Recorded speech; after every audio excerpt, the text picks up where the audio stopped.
Welcome, ladies and gentlemen, to Truth on the Tracks. I'm Brandon Turbeville, your host. Tonight is September 24th, 2016. September 26th, 2016. The show is being recorded on September 25th, and we're going to talk about a lot of different things tonight. We're going to talk about Syria, of course, the issues that are taking place over there. Also, Kratom. We have an action alert to put out about that. We are still fighting that good fight and really gearing up for a big legal battle and a congressional legislative battle as well, hopefully. We are also going to talk about the recent shootings in Charlotte and Oklahoma.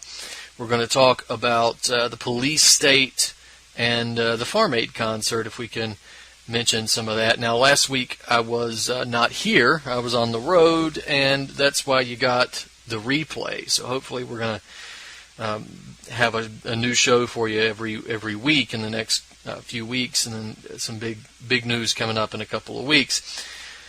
Now let's quickly take a look. I want to jump into the Kratom issue first, but before I do, I want to remind you that you can catch Truth on the Tracks here every Monday night at 9 p.m. Eastern Standard Time. The show is rebroadcast throughout the week at ucy.tv.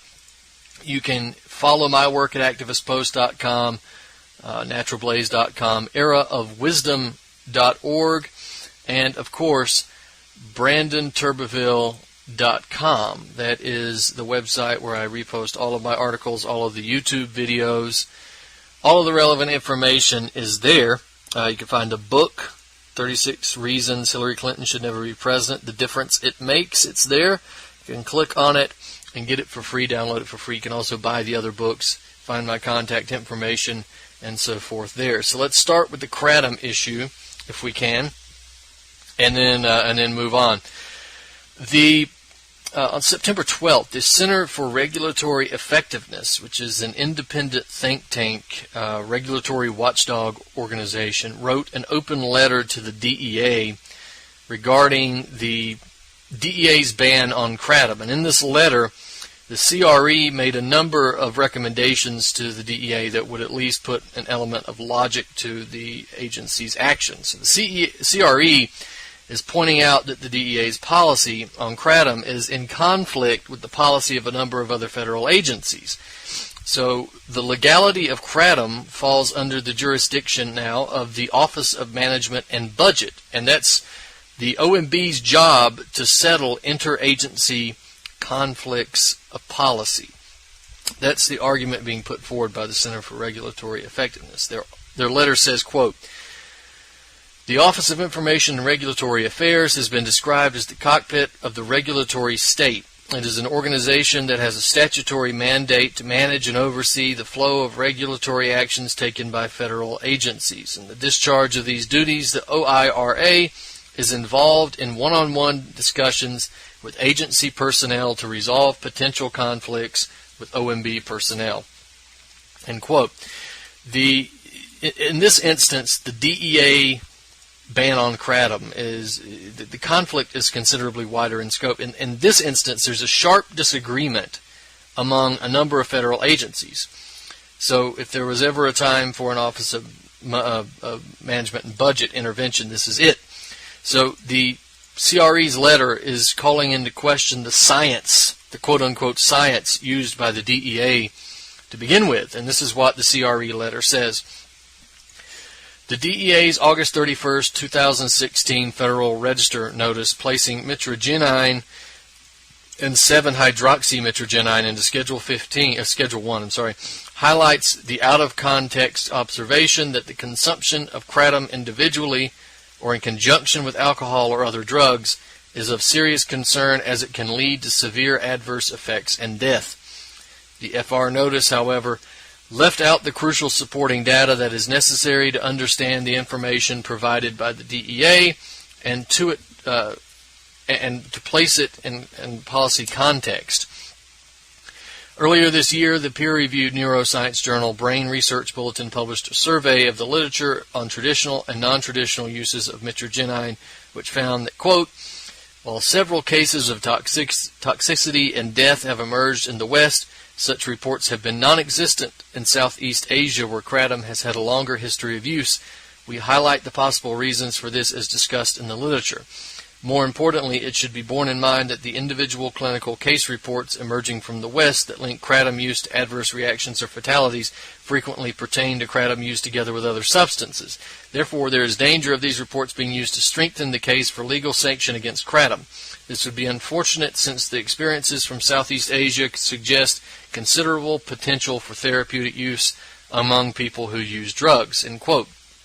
So, one federal agency, one law enforcement agency, the DEA, is in the process now of making the possession of kratom a felony at the same time that a journal edited by the principal investigator of another federal agency, the National Institute of Child Health and Human Development, published an article that concluded that, quote, more scientific clinical human studies are necessary to determine kratom's potential therapeutic value, end quote.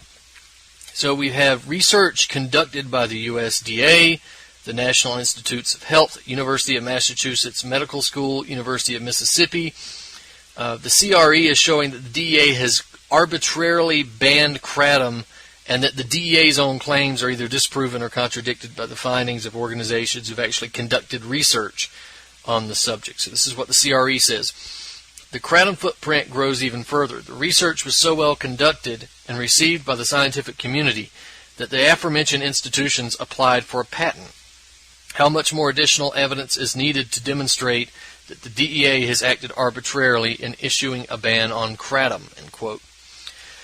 So without going through a notice and comment process, the DEA is essentially negating another agency's research that was conducted with the appropriate funding, or with appropriated funding, I guess we should say. And in this action, the DEA is essentially stunting the progress and the promise of kratom and the research of kratom for the benefit of boosting the biosciences industry. So the arbitrary cancellation of kratom by the DEA without any public input suggests that the Office of Management and Budget needs to assert itself with respect to the regulatory actions of the agency. In addition, where are all these officials of the Office of Legal Counsel and the Department of Justice, whose job it is to review regulatory actions taken by components of the agency before they're submitted to the Office of Management and Budget? We also have the CRE saying that the DEA's actions violate the U.S.-Canada Regulatory Cooperation Council, the RCC agreement, since the U.S. regulatory system coordinates closely with the regulatory system of Canada. As the FDA recently stated that the Canadian food safety system is comparable to that of the U.S., Canada lists kratom as a natural health product. The DEA now has put the U.S. in conflict with the RCC agreement and with the FDA. So the CRE is also stating that the DEA's decision violates the Information Quality Act since it did not designate the Schedule I classification of kratom as a highly influential scientific assessment. This is what CRE says. The OMB peer review guidelines, which govern the information quality responsibility of all federal agencies, define a highly influential scientific assessment as follows. A scientific assessment is considered highly influential if the agency or the OIRA administrator determines that the dissemination could have a potential impact of more than $500 million in any 1 year on either the public or private sector, or that the dissemination is novel, controversial, or precedent-setting, or has significant interagency interest.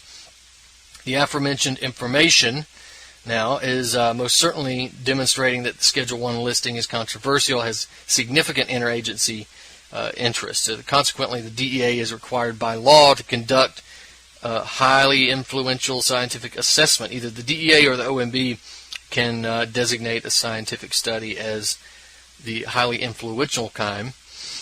We also have the CRE pointing out that the alleged hazards of kratom are not imminent, according to the standards set by the Controlled Substances Act itself.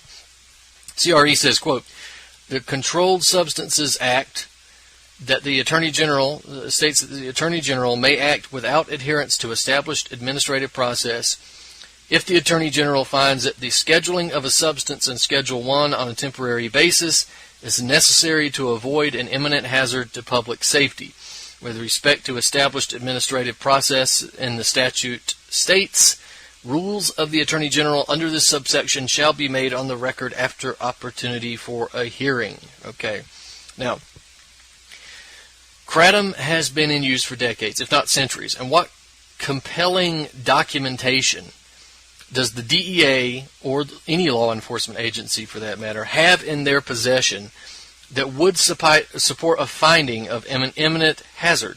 The DEA did present arguments in the Federal Register where they claimed that Kratom poses a threat to public health, but no argument even remotely convincing on that, and even further out in terms of whether or not it's an imminent threat to public health.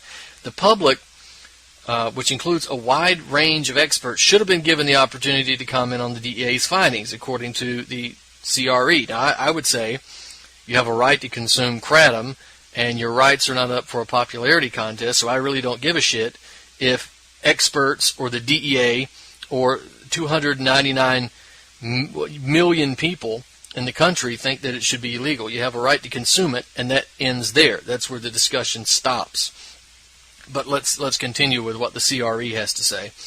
So by taking this action without providing sufficient detail of the factual evidence, predicates justifying its determination that Kratom is somehow an imminent hazard, the DEA inappropriately revoked any rights of the public to comment on the agency's findings. All right? So here's what the CRE is recommending for the DEA. None of these recommendations, by the way, would actually prevent the DEA from moving forward on its plans to ban it, but it would give the American people some breathing rooms in terms of how long they have to address or fight and resist the primitive agency's tactics. So this is what they give a 5-point plan of recommendations. Number 1, extend the effective date for placing Kratom into Schedule 1 until July 1st, 2017. 2, open a Federal Register notice and comment proceeding on placing Kratom into Schedule 1 and inform the public that the DEA's proposal is a significant regulatory action under Executive Order 12866 because it has an annual effect on the economy of $100 million or more, creates a serious inconsistency with an action taken by another agency, the FDA, or raises novel legal and policy issues arising out of legal mandates. 3, submit the proposed listing to OMB for review pursuant to Executive Order 12866. Number 4, inform the U.S.-Canada Regulatory Cooperation Council via OMB of DEA's intent to place Kratom on Schedule 1 and seek its comments. Number 5, conduct an interagency peer review of DEA science, which will lead to a Schedule 1 listing of Kratom as required by the HISA requirements of the Data Information Quality Act. So, we are supporting the calls of the CRE because this is a step in the right direction. This is certainly not the be-all, end-all of what we're demanding. We are demanding that the DEA back off of Kratom completely and allow the substance to be bought, sold, possessed, consumed, transported, all of it, freely, without government interference.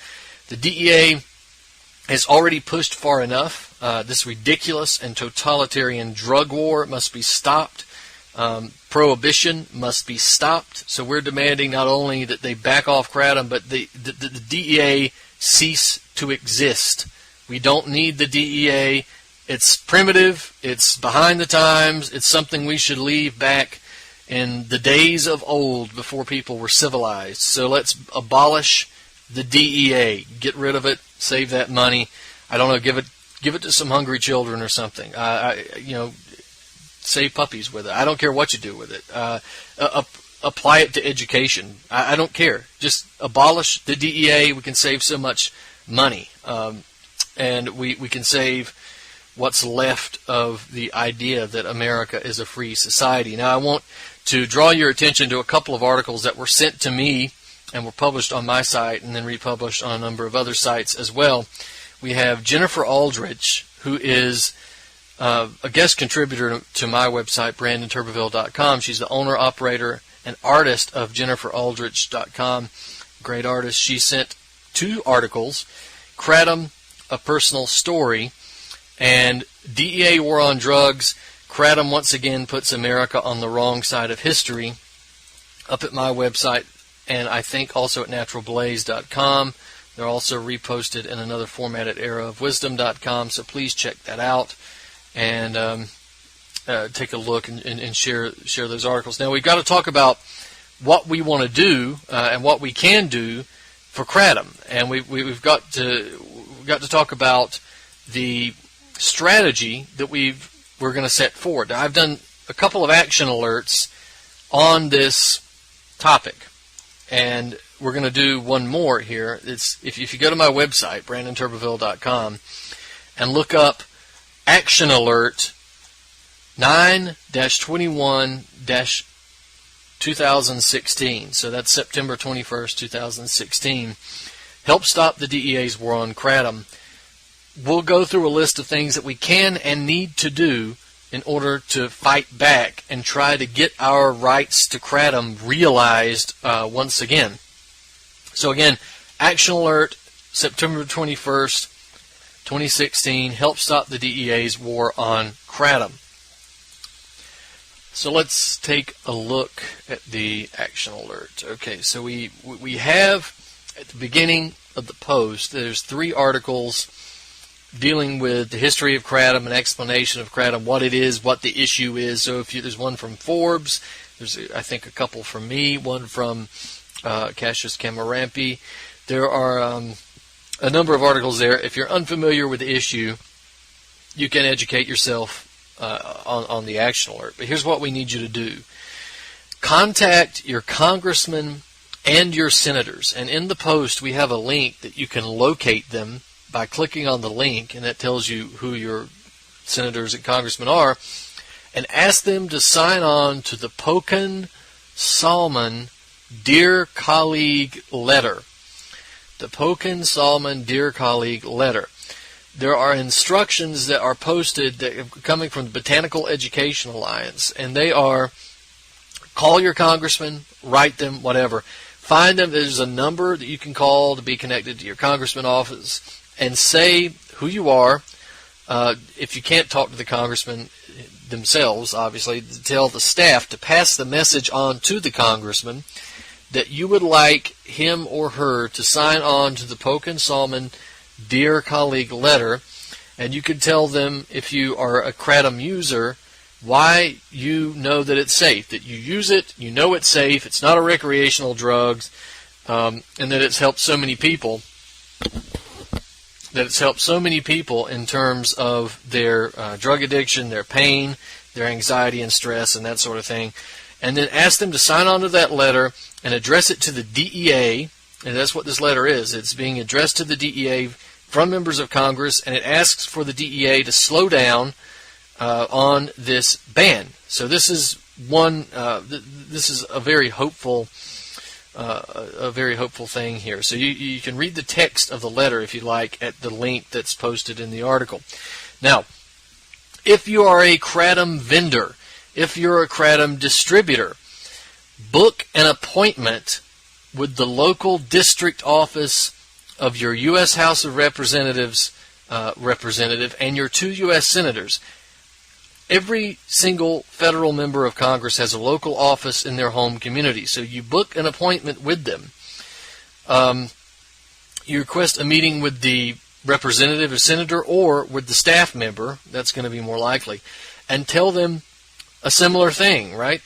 Tell them that you oppose this ban.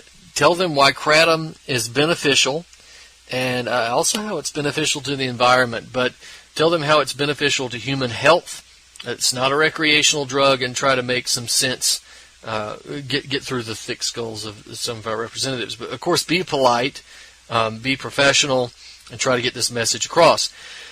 Now, number 2, we want you to support the American Kratom Association. They've got an upcoming legal battle. They're going to be fighting for civil liberties and health freedom. They're going to be hiring a lobbyist. They're going to be hiring a lawyer to fight this in court. So go to AmericanKratom.org, and hopefully, if you have any money, AmericanKratom.org /donate. You can also go to their PayPal Their email is akratomassociation@gmail.com. So akratomassociation@gmail.com. And do whatever you can to support this group in their fight. They're a very effective group, and hopefully they're going to be effective on the national scene. Now, we've also got a link to the petition, the White House petition. Now, this is literally the least you can do, is to go and sign this petition. We've got 136,200 signatures as I'm reading this tally on September 25th. We've got 4 more days. Let's make this 150,000. We can do this. If you haven't signed that petition, what the hell are you waiting for?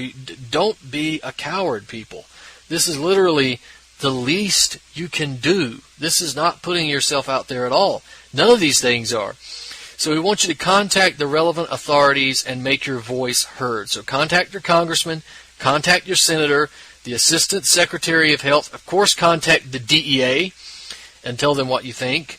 The House Judiciary Committee, the Senate Judiciary Committee, House Energy and Commerce, all the committees that I've got listed here on this action alert, please contact them. There's other additional contact options as well that we want you to send a letter to.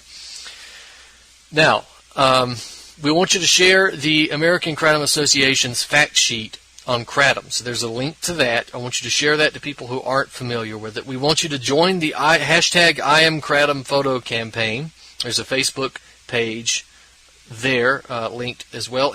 And number 7, if you're a writer, we're asking you to write relevant content regarding Kratom, Kratom freedom, your personal story, all of that, and post this material to your website if you have one, and if you don't have one, send it to me at anticodex@yahoo.com. Again, anticodex@yahoo.com.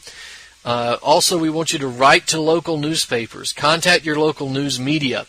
The preferred angle for local outlets is that the DEA is attempting to ban a substance that reduces drug use and that is incredibly safe. So they're essentially banning the key to ending the heroin addiction epidemic. Now, number 8, act as a liaison. We want you to act as a liaison between pro-Kratom organizations, anti-drug war organizations, pro-legalization organizations, as well as any groups that simply support individual choice, because we want you to help create a united front against this latest move by the DEA. So you can send your action slugs, which are reports on progress and activity, to my email, again, anticodex@yahoo.com. And at the bottom of that action alert, there is a letter template. So I want you to please take a look at that and send that out. So that's what we're asking. Now, let's just briefly, before we go overseas to talk about the situation there, let's briefly discuss the shootings, the recent police shootings that have now caused cities in, particularly here in up in North Carolina, Charlotte, it's caused these cities to descend into absolute chaos and barbarism and savagery, as we have rioters acting like, animals, racists out attacking white people simply for existing, Black Lives Matter filth being the hate group that they are, stirring up all kinds of violence, and of course leaving the local community to deal with it after they've played up racial tensions. So thanks George Soros for that. Now, let's talk about the issue. Now, I want to be clear. I'm not defending the savages who have gone out and created all kinds of violence and destroyed communities and destroyed parts of Charlotte, destroyed buildings, caused all kinds of looting and destruction, again, racist violence, attacking, pulling women out of trucks because they happen to be white, attacking white people in parking garages, knocking out photographers, and trying to throw them into a burning fire while they were unconscious. That is a level of absolute animal behavior. This is beyond animal behavior. This is there are no words for this. This is ISIS-like behavior from these these individuals. Not condoning that under no circumstances. I've said it before, if you're a rioter that wants to go out and attack white people, you obviously want to fight. Well, the alleged reason that you're out rioting and fighting to begin with is because the cops killed somebody that you consider one of your own. Yet the cops are standing 20 feet away from you, also itching for a fight, and you do nothing. You only attack what you perceive as weak white people who are by themselves and have shown themselves to be victims. If you want to fight, the people that you want to fight are standing right across from you. So what are you doing? But now let's look at the issue. The issue in Charlotte was the shooting of Keith Scott. This was a guy, he's in his 40s. I don't have his exact age. There are still, even today, September 25th, there are lots of questions about what actually transpired here. But if you look at the situation, the official story coming from the Charlotte Police Department is that he was approached by plainclothes police officers who saw that he had a weapon. They went back and got their protective gear on so they could come out and deal with him. They told him to get out of the car. He got out of the car with a weapon. They screamed to put his gun down, and he didn't put his gun down. He moved toward the officers. He gave them the appearance that he was an imminent threat to the officer's life, so they shot him, and he died at the scene. The family says, no, he did not have a gun. He had a book, and they said that he would go into his vehicle every day and wait for his son and read a book in his vehicle. They said that the police shot him as when he got out of the vehicle for no reason. So this is what took place for days, right? The family has a story. The police have a story. Nobody has seen any video of this yet, until the Charlotte Police Department reveals that there are body cameras and dash cameras that do indeed reveal the incident. But they're not going to release it because that would be disrespectful to the family. Well, the family, the wife, actually took video of it herself, and the family released the video. Yet the Charlotte Police Department still didn't want to release the video because they didn't want to be disrespectful to the family. So this tells you right there that the Charlotte Police Department was not, they didn't want this video released. And why didn't they want the video released? Well, it sounds to me like there's some type of either cover-up or that they don't want the public to see the interaction. Now also, the police said he had a gun. Well, let's produce the weapon. Take the weapon, put it in a bag, and hold it up for the cameras. Let's see it. There are reports that there's a weapon on the ground next to Scott's body, but there's also questions as to whether or not, is that actually, the photo is blurry, so is that a gun or is that a glove? Because I think we see a cop drop a glove at some point too. So the cops have now released the dash cam video and the body cam videos, and what we see is, of course, corroborated by what the wife has shown as well. But we still don't know if Scott actually had a gun. Well, what we see in the video is definitively not an individual who was posing an imminent threat to police. He did not make a move toward police. Now, he was walking away from police, despite the fact that they were telling him to drop the gun. He was walking away. But let's think about that for a minute. If I get into an argument with someone in a parking lot, we almost come to blows, I pull out my gun and he starts backing away and I shoot him, I go to prison because he's backing away and no longer poses a threat. But when the cops do it, we immediately see a different standard.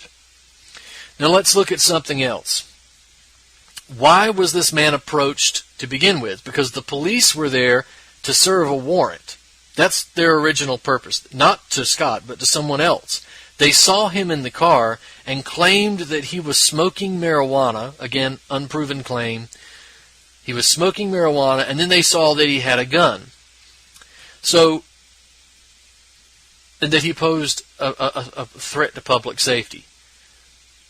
I certainly hope that no one who listens to this show believes that an individual sitting in his car smoking marijuana and simply possessing a weapon is a threat to public safety. This is not a threat to public safety.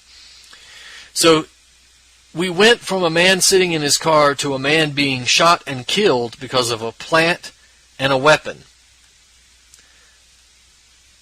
That, to me, is an absolute shame upon a country that claims that it is the freest country in the world. A man is dead because he possessed a plant and a weapon. Now, again, not justifying the rioters. Anybody who wants to go out and justify the rioters, either you're completely unsophisticated intellectually. If you want to justify rioting, then I hope and pray that it's your property that's burned down next. And then we can hear how great rioting is. That's what you deserve. But I'm also very disappointed in the number of people who are supposed to be aware of what's going on in the world, aware of the dangers of the police state, bending over backwards to justify this man's killing. Now, Black Lives Matter as a group is scum. We've discussed that over and over. And this is the danger of what's the way the media and our NGOs are gearing up racial tensions, is that they are provoking racial tensions and forcing people, or trying to force people into taking a side. They are radicalizing black people to think that white people are the enemy. They are then, after having told white people that they're the enemy for decades, and now seeing black violence being directed at them, now whites are becoming radicalized and seeing blacks as the enemy. And now we're seeing people who don't want a police state doing everything they can to justify the killing of this man, who may actually have had a traumatic brain injury. That's very disappointing, and you people we should look at the evidence for what it is, and not make snap judgments. But we should also not bend over backwards to justify the police, who have now killed more people in the United States in the last 10 years than American soldiers have died in Iraq. That's a staggering number of people. Now, not all those killings are unjustified, but I think this one is. And the behavior of the police tells you that they know that it was unjustified. After having shot Scott, I just want to point out, a man who's been shot multiple times, lying face down on the concrete, gasping for air, which was his last breath, which you can hear on the body cam, if you watch that video. The first response of the police is to throw his hands behind his back and put handcuffs on him. I imagine he died before the ambulance got to him. There's not a single bit of concern for this man that they've just shot for doing essentially nothing. Now, this points out, for one reason, why plainclothes policing is a bad idea. In some instances, in terms of investigations, stakeouts, undercover investigations, etc., I'm fine with it. But dealing with the general public and general policing as a plainclothes police officer, bad idea. Wear a uniform. You want to be a cop? You put on a damn uniform. You don't get to wear scrub clothes. You have to wear a uniform and identify yourself. Now, perhaps Scott produced the weapon. Perhaps he did have a weapon. Let's say that he did have a weapon. Perhaps he produced it when he noticed some guy who was not a police officer, or didn't appear to be a police officer, approaching him in an aggressive fashion. Perhaps he produced a weapon for his own self-defense. Have you ever thought about that? dear friends who are justifying this killing, have you ever thought about what you would do if someone had approached you in an aggressive manner and you didn't know them to be police and you had a concealed weapon? Which, by the way, weapons are legal in North Carolina. You can carry in North Carolina. And also, not only can you carry in North Carolina, I know a lot of people are saying that the weapon was not holstered. Well, you don't even know that he had a weapon, so you're going to look pretty foolish if it turns out that he didn't have it, and you just said that he didn't holster something that he didn't have. But second of all, the law in North Carolina, if you're a concealed carrier, South Carolina it's different. I'll give you an example. In South Carolina, you go up to a checkpoint, for instance, a cop asks for your license, insurance, and registration. You hand him your driver's license and your concealed carrying ID, and you say, I'm carrying concealed, I have a weapon that's right here on my side, how do you want me to proceed? That's the general idea of how you go back and forth with the police on that. In North Carolina, it's different. In North Carolina, as the officer is approaching your vehicle, you remove the weapon and you place the weapon on the dash. Now, I personally think that's a dumb way to do this. I think a lot of police would probably agree that that's a bad way to do it. But that's the standard procedure in North Carolina. You remove the weapon, you put it on the dash. Maybe that's what he was doing. I don't know. We don't know all the details, but from the video that I saw, there was no reason to kill this man, and it never would have been an issue if the police were not bothering him over a plant. So, you can justify that if you're okay with it, but I'm not. And that's my position on the shooting in Charlotte. Now let's move on and discuss what is happening in the Middle East, in Syria and Iraq and Iran as well. Now, we need to talk about the possibility for World War III in Syria yet again. We have this incident in the Tharda Mountains in Deir el-Zor. If there was any doubt that the U.S. was supporting and protecting ISIS, that doubt should be erased after the U.S. strike on the Syrian military in Deir el-Zor. The attack took place as a battle between the Syrian military and ISIS was taking place itself in Deir el-Zor, with the United States swooped in, airstrikes against the Syrian military, killing dozens of Syrian soldiers at least. We're saying a death toll as high as 83. Others are saying 62. But, of course, that allowed ISIS to advance. The U.S. claims that it didn't knowingly strike the Syrian military, that it confused the Syrian military with ISIS. Aside from the illegal violations of Syrian national sovereignty, the claims that the U.S. couldn't decipher between the Syrian military and ISIS, that's just not plausible. So the former is easily identified by the fact that it's in battle with the latter. They're fighting each other. How about that for a description? So either the United States is either incredibly incompetent, or it's intentionally targeting the Syrian military. So it's act as the air force of ISIS, just like it has been since the beginning of the terror group's creation.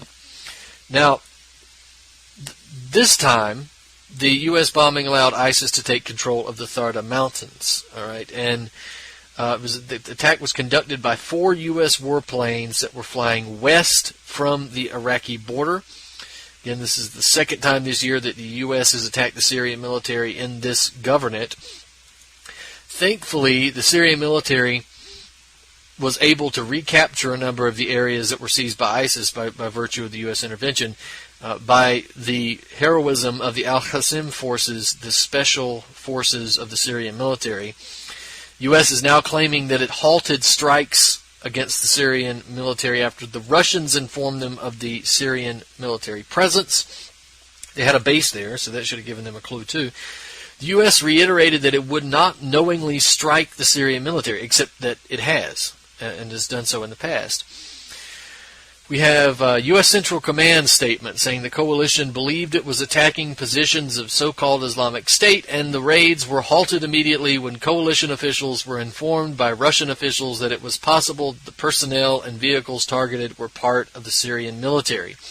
It said the Combined Air Operations Center had earlier informed Russian counterparts of the upcoming strike. Also said Syria is a complex situation with various military forces and militias in close proximity, but coalition forces would not intentionally strike a known Syrian military unit. The coalition will review this strike and the circumstances surrounding it to see if any lessons can be learned. End quote. We've also got the Russians saying that even if the U.S. bombing was an actual error, it would be because the U.S. refused to cooperate with them in terms of reporting military positions. In fact, Russia has officially stated that the U.S. action jeopardizes the ceasefire agreement, and it's calling for the U.S. It called for an emergency United Nations Security Council meeting. Russian General Viktor Ponesikir says if the American side does not take the necessary measures to carry out its obligations, a breakdown of the ceasefire will be on the United States. The United States and the so-called moderate groups they control have not met a single obligation they assumed in the framework of the Geneva Agreement. And he's right. That's exactly what happened. The ceasefire's over. The Syrian military declared it over shortly after that. Now, the immediate meeting of the UN Security Council, we had the Russian Foreign Ministry spokeswoman Maria Zakharova in an interview with the Rossiya 24. She says, if previously we had suspicions that al-Nusra Front is protected this way, now, after today's airstrikes on the Syrian army, we come to a really terrifying conclusion for the entire world. The White House is defending ISIS. We demand a full and detailed explanation from Washington. That explanation must be given at the UN Security Council. So, yes, that's exactly right. The U.S. is defending ISIS. Now, we also had Syrian Minister of Defense Fahed Jassim al-Fraj. He says, U.S. coalition strikes have cleared the way for ISIS fighters to take over Deir ez-Zor city now. It is only because of Russian Air Force support that the offensive of the terrorist group was stopped. We request that the air support for the Syrian armed forces be continued by the Russian Air Force in order to destroy the terrorists. And the Russians did engage in airstrikes against ISIS immediately after learning about the U.S. mistake. So basically, what we have seen, the U.S. rushes in to defend ISIS against the Syrian military in Deir ez-Zor. The Russians call in and say, this is the Syrian military, you need to get out. The Americans get out. The Russians come in immediately after and start bombing the same location, but they're bombing ISIS. Think about it. The United States and Russia are bombing now the same location, but opposite forces. So we're now witnessing a situation where the world is teetering on the edge of some type of tragic confrontation between two nuclear powers. Within the span of 1 hour, the U.S. and Russia bombed the same area and different targets. So we're calling on the United States here to end this foolish and immoral proxy war on Syria and immediately cease bombing and military efforts against the Syrian government before it's too late for all of us. But now we want to look also at this disgusting harpy, Samantha Power. God, this woman, just take a look at her. I don't know how to describe her. She's like the Prime Minister of England, Thatcher. They called her the Iron Lady. Well, this woman looks, Samantha Power looks like she was chiseled out of stone, and that's not a compliment. That's quite the insult. We have this emergency meeting of the UN Security Council where Samantha Power just ranted and raved about the so-called embarrassment that Russia was bringing on itself by daring to question the U.S. ability to bomb anywhere and everywhere at their will. This is what Power had to say. I mean, she really made an absolute fool of herself. Why are we having this meeting tonight? It is a diversion from what is happening on the ground. If you don't like what is happening on the ground, then you distract. It is a magician's trick. We encourage the Russian Federation to have emergency meetings with the Assad regime and deliver them to this deal. What Russia is alleging tonight is that somehow the United States is undermining the fight against ISIL. The Russian spokesperson even said that the United States might be complicit in this attack. This is not a game. She continued, the Syrian regime that bills itself as the fighter against ISIL let the group grow and grow. ISIL took root and prospered right next to the Assad regime. The best way to fight ISIL and al-Nusra front is to stop bombing civilians and to deliver the Assad's regime. The Assad's tactics have been a gift to terrorists. There is a better way forward, but Russia really needs to stop the cheap point scoring and grandstanding and focus on what matters, the implementation of something that we have negotiated in good faith with them. We regret the loss of life, but since 2011, Assad's regime has been striking Syrian civilians relentlessly. Even by Russia's standards, tonight's stunt, a stunt replete with moralism and grandstanding, is uniquely cynical and hypocritical. And that spokesman who suggested complicity with ISIS on the part of the U.S. really should be embarrassed. Well, to anybody even somewhat familiar with the situation on the ground in Syria, and to most of the world, actually, Samantha Power came across looking like the absolute monster that she is. Only within the borders of the United States and Western Europe would Powers have any credibility whatsoever. To the rest of the world, her aggressive speech was just the rantings of a liar or an individual suffering from this great delusion who was unfortunately allowed in front of a microphone at a world event. Her feeble attempts at mimicking, watch the video, it's a very feeble attempt to mimic the speech and mannerisms of Barack Obama. She is attempting to copy Obama in terms of her speaking style. Now, I know when I see somebody trying to copy somebody else, and this is what it is. But, you know, I say this with a staunch hatred of Obama. Say what you will about him, but as long as he's got a working teleprompter, he can at least deliver the speech. She was just, again, an embarrassment. In fact, over 90% of her speech would easily be disproven within seconds of typing on a keyboard. I mean, let's look at some of her claims.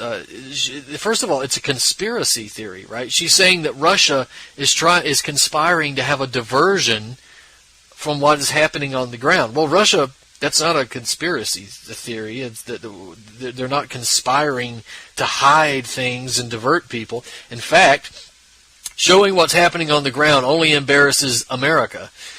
She says that Assad let ISIL grow? Well, I believe that was the United States that let ISIL grow. And Assad was fighting them tooth and nail, and he still is. Assad's tactics have been a gift to terrorists. Well, the United States have been giving the gift of terrorists for some time. Stop the cheap point scoring on the part of Russia. How is this point scoring? To call you guys before the UN Security Council for bombing the enemies of ISIS. It seems like all Russia has to do is let you beat yourself in the world of public opinion. But she threw a fit, and she humiliated herself. And, of course, she disgraced the United States even further. But she did at least succeed in one thing, and that's disrupting the meeting itself, because the Russian ambassador to the UN, Vitaly Churkin, stormed out of the meeting and claimed that he had never seen such American heavy-handedness. I'm not a fan of storming out of meetings. I don't think that's a great policy to storm out of meetings. If you're going to be in this United Nations, if you're going to be in an organization and maintain some power, you need to stay in there and fight. That's what you need to do. I also get that there comes a point where ambassadors aren't going to be lectured by war criminals. But we could talk about that in the future. Churkin did add, though, that Russia still had many questions about the American attacks and that he personally viewed the timing of the attacks as very suspicious. But that spokesman that Samantha Power ranted about, Maria Zakharova, she got on social media and she responded, and this is brilliant. This is what she has to say. Dear Samantha Power, in order to know the meaning of the word embarrassed, I highly encourage you to travel to Syria and talk to the people there yourself. And by that I do not mean the al-Nusra Front militants, nor the moderate opposition whose humanitarian situation Washington seems to be so worried about. I likewise am not referring to the Western warriors for justice in Syria. I'm referring to the actual people that continue to live there in spite of the bloody experiment that's been waged on their homeland for over 6 years, with active participation by Washington. Do say yes. Don't be frightened. Nobody will lay a finger on you in my presence, unless, of course, your guys don't again mistakenly strike the wrong target. You'll make lots of new memories and find out what embarrassed means in the process. So, she stuck to her guns there, and as well she should. It'd be hard to add anything to her response except to say that Washington is becoming more and more brazen now with its support for terrorists and terrorism, and its credibility is dying even further. But we continue to inch forward to an actual confrontation here that we'd like to see avoided if we can. So that is the story of the diplomatic argument that has taken place between Power and Zakharova. And remember, Samantha Power is the wife of Cass Sunstein. Remember the cognitive infiltration guy, the guy who wanted to infiltrate groups of conspiracy theorists and dissenters and destroy them from within. And if you look at the state of the alternative media today, perhaps he is succeeding, because you can see a lot of the leading lights of the alternative media are now working for the other side, and I think we all know who those individuals are. No names, but you can figure out for yourself. Now let's talk about a couple of other things. I want to mention the video that's showing American soldiers that are posing as rebels. But before I do, I really wanted to mention this. We had a chance to attend the Farm Aid 2016 concert in Bristow, Virginia. And there's Willie Nelson, Neil Young, John Mellencamp, Dave Matthews, Sturgill Simpson, Lucas Nelson, lots of others were there as well. And I've done a couple of articles. Farm Aid 2016, A Revolution in Food and Farming is Brewing.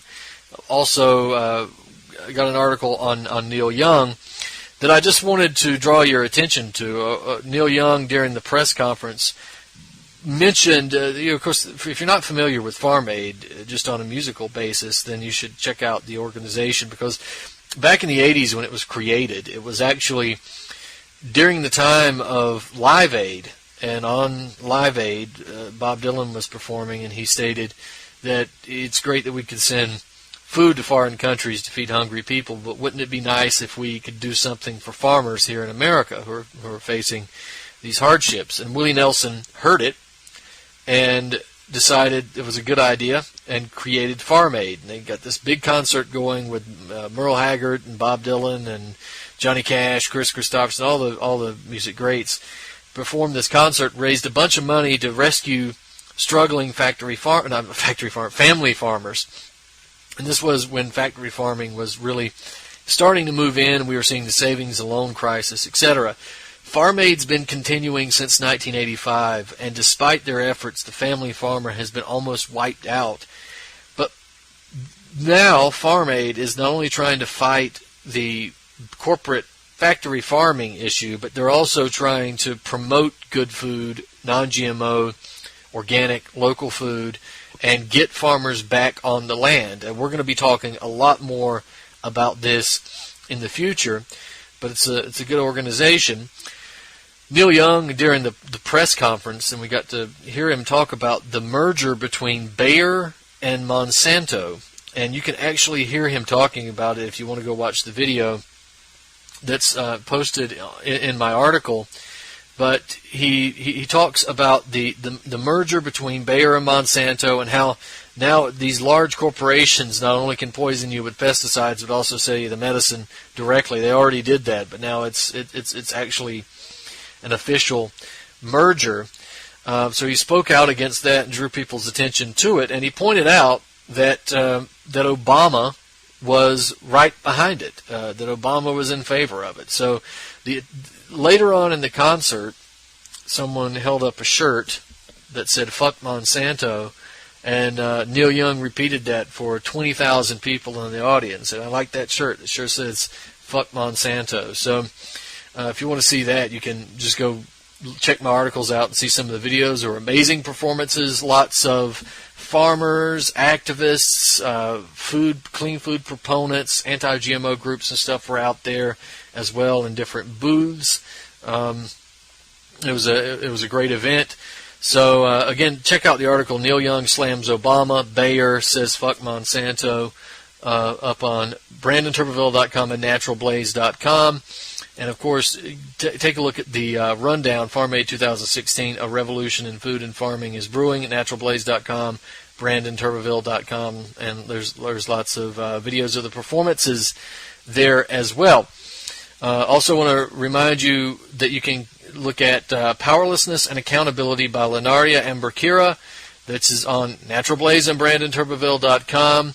And I want to draw your attention to another guest post by Diane Matsaris, who she wrote an article, Why is Environmental Damage of War Considered a Taboo Subject?, where she points out that if we're going to talk about global warming or climate change and attack small people here in the West for our standards of living, why is there no outcry about global warring then? And you can check out her articles, a guest post, BrandonTurbeville.com, and it was reposted at NaturalBlaze.com. Also, here's how the U.S., Israel, Al-Qaeda, and ISIS work together in Syria by Afra Dagher.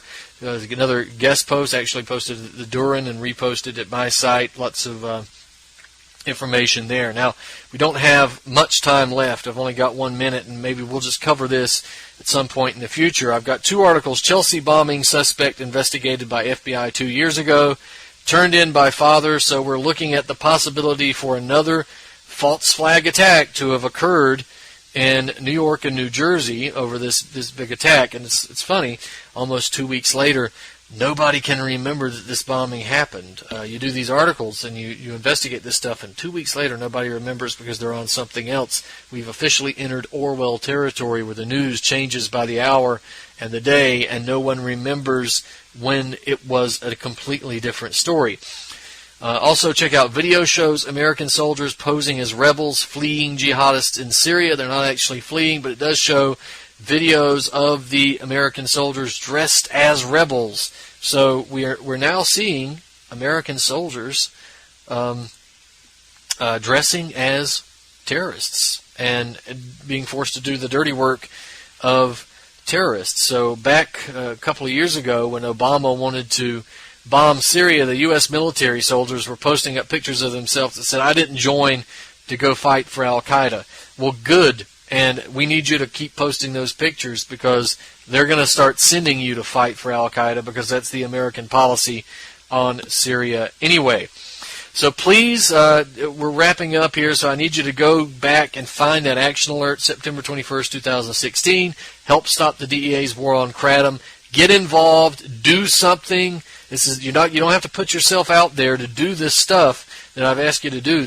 You all do this with the telephone and your computer. You don't have to go out and do anything big time or put yourself out there, but please get involved. We're losing our rights. We need a win in our column, and we're going to move on to some other fights too as soon as we can get this win in our column. So, ladies and gentlemen, this has been Truth on the Tracks. I'm Brandon Turbeville. We'll see you next week.